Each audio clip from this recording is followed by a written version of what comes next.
New Spring Anime 2025 Roundup Part 1. My Hero Academia Vigilantes just premiered, and it might be better than the first episode of My Hero Academia OG. And that is undeniably one of the best first episodes of all anime. Or at least my favorite. But how good is it? Well, definitely better than the slideshow that was the beginning after the end. The spin-off opens in the most brilliant way. Literally, with the same opening as the original show, even having the original voice actors Justin Biener and Daiki Yamashita reprise their role as Deku in English and Japanese respectively, explaining the world of My Hero Academia just like in the original show, but with the art of Betancourt, the manga spin-off's artist, adding, "We see a story before Izuku Midoriya ever attended UA." And what an art! Back when Vigilantes originally came out, some people dismissed it as inferior to Shirokoshi's more clean and refined style. But the translation to anime, added to the years Bone Studios have been learning on how to animate the world of My Hero Academia, is just superb. I actually want to praise Bones in something that I used to complain about: low risk, no face shots. But this scene could have not been better any other way. Koichi's aloofness makes this scene my favorite of the whole episode. Well, after the Hero Alley walk. So what is Vigilantes? It's the story of Koichi, an All Might fanboy who aspires to be a superhero, but with a quirk so lame that might as well just be quirkless. So basically an older Izuku Midoriya that gets taken under the wing of generic brand All Might, the Knuckle Duster, in his investigation on a drug called Trigger. For all intended purposes, Vigilantes, as his name indicates, is the non-brand name thing you'll find in the supermarket, but that doesn't mean it's inferior. Oh no. On the contrary, Vigilantes might be slightly better? Especially because Pop is the better tsundere. I mean, look at the first scene. We open with a villain rampaging in the middle of a city, but instead of Mount Lady and Kaomi Woods that were much appreciated, we get All Might in his peak performance with his signature theme song and a Detroit smash that wraps up the problem before we have time to start properly simping for him. Vigilantes does a lot, but not too much, to remind you that it is set in the world of My Hero Academia. From the soundtrack to Present Mike introducing Koichi's quirk, which kinda makes sense since Present Mike is gonna show up in later seasons. But there's enough to make this show its own flavor, from the unapologetically animated writing sounds to the more comic-style cutscenes, to going beyond plus ultra with the animation. I mean, the introduction of Pop is amazing. But the details are insane. This off-focus transition, and the small glares we get from the handheld style. Bones did not have to go this hard, but I'm glad they did. By the way, yes, that is Inko Midoriya, in case you missed her.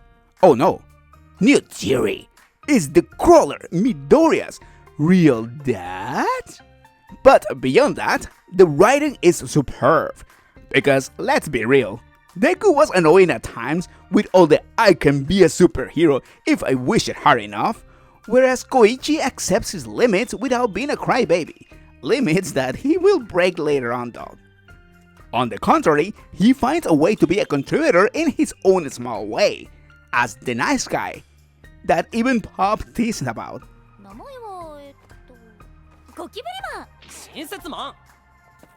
Again, the experience that Bone has gained after 7 seasons and 4 movies shows how well they understand the world. Just look at the opening. They understood the difference on Pop and Koichi's quirk, making Pop's scenes more like a J-pop musical, and Koichi more like a 1980s DC Comics. One of my favorite details is the fact that since they are vigilantes, even when they are being shown by the spotlight, they are still in the shadows. On and on, there's so many little details that Bones put into this show on top of the greatness of the original manga that makes this show a must watch. So if like me, you enjoy My Hero Academia, or at least the first couple of seasons, My Hero Academia Vigilantes is something you're going to love. Please put them on Takamine-san. How do I put this? The premise of this show should make it so we get a show in the likes of My Dress Up Darling or Miss Nagatoro. In other words, an instant classic. The idea is basic but intriguing. Tsundere abuses nice guy just enough so it cannot be taken as cruelty. But with a huge twist, Takamine-san can change the past by changing her panties. I kid you not. This should make for an awkward but semi-romantic drama, but at the end enduring.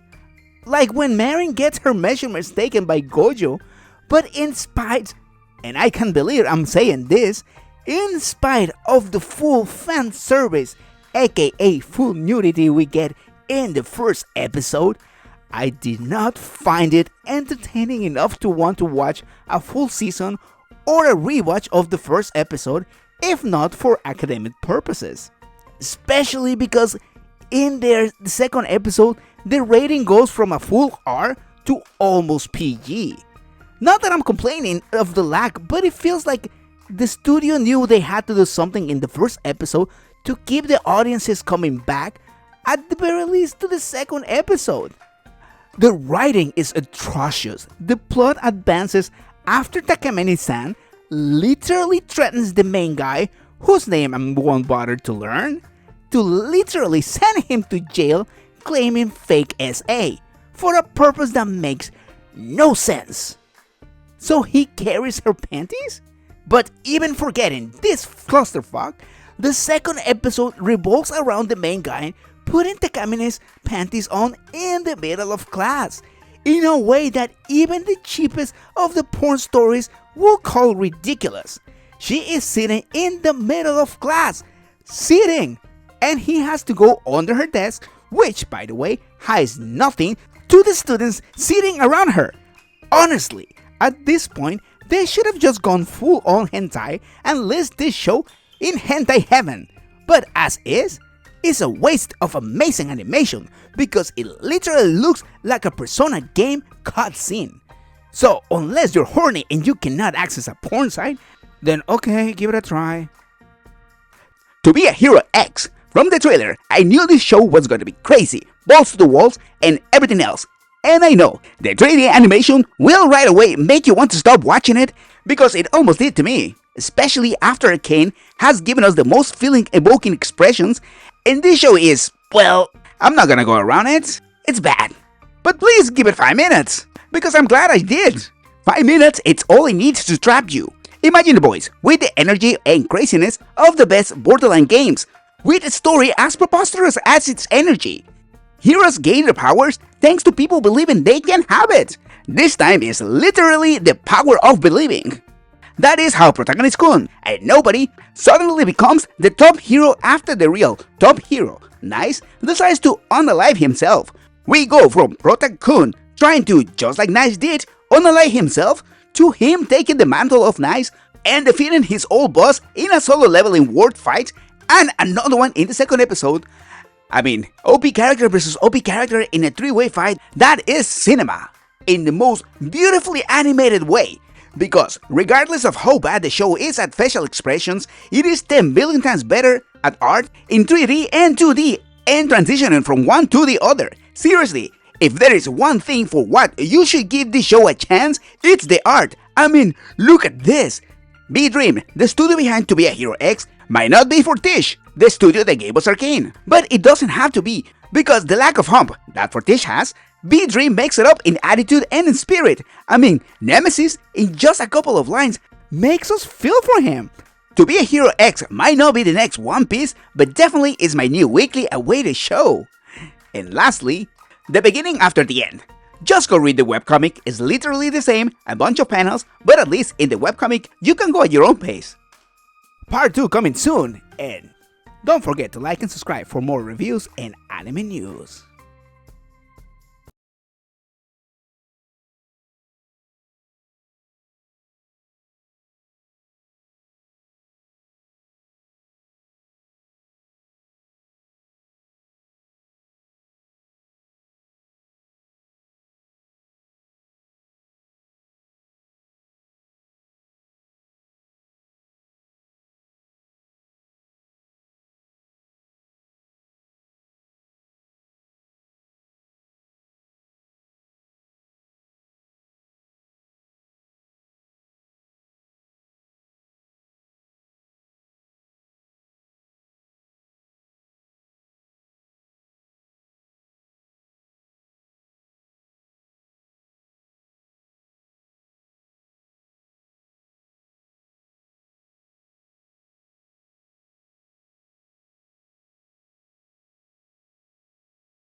Part 2 coming soon, and don't forget to like and subscribe for more reviews and anime news.